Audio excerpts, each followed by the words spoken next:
guys, Cal Knight here, Watch Trading Academy. Welcome, Watch Trading fam, as always.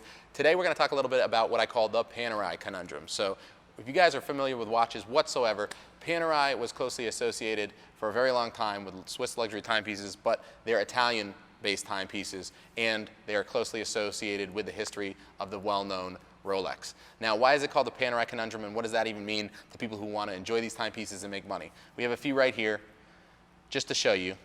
One's in rose gold, it's a 511, and this is a 222 in steel and titanium.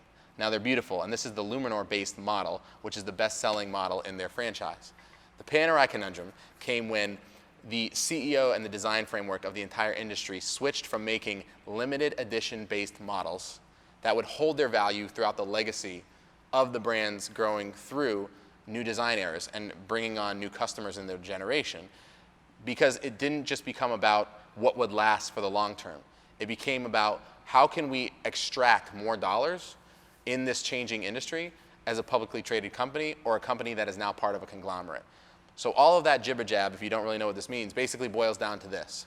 A lot of these watch models look exactly alike. And there's so many different numbers, references, and all this stuff, whether that's with Panerai, Rolex. Those aren't the two brands only that stick with these types of conundrums or these convolutions in the market. There's a lot of other brands that have kind of overinflated the market, that build out a lot of the similar models and just flood the market with so many that when the people who actually hold the vintage level models or hold the models that look something like it was different because the design aesthetic was special, got diluted when these new models came out and they try to extrapolate more dollars. So I call it the Panerai conundrum because Panerai Luminor models and radio mirrors, which are slightly different, look so much alike, but they went from having a following of the most diehard loyal fans ever called the Paneristi gang to now almost none of them being as enthusiastic about the brand. And a lot of that had to do with the design decisions that the manufacturer came out with to reproduce not only thousands upon thousands upon thousands of new variations of models that look just like the ones that were collector editions. They diluted the fact that now when you go to resell these in a watch trader perspective, you have to be very careful about what you buy and buying at the right price. Because it used to be you could go out and select, let's say, a Panerai 911, which is a collector's edition, is a green dial. It's the last one they did for the Paneristi before Angelo Bonatti, the CEO, retired.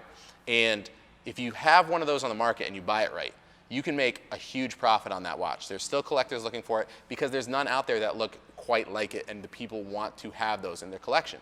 But if you pick something like one of these 222s or even like this base 511, they've created so many different variations of these types of models, and they look so similar that when you go to sell these to retail buyers and try to make some money, if you don't have the comps in the market that you're looking at that are inclusive of all these other watches that look the same, you're going to get screwed, because you think that the person who's buying this watch is only looking for a specific type of model or reference number, when in actuality, most people don't know the fucking difference between all of them.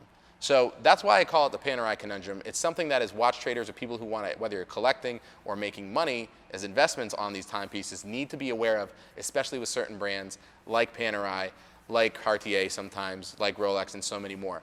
We teach you all about this in Watch Trading Academy, guys. I hope you enjoy this video. If you disagree or you have any other things you want to say in terms of brands that you know have been convoluting and diluting the market with all these similar models and you can't tell the difference, I want to hear it below. Stay tuned and subscribe. We're going to have a lot of good content coming for you guys. Take care.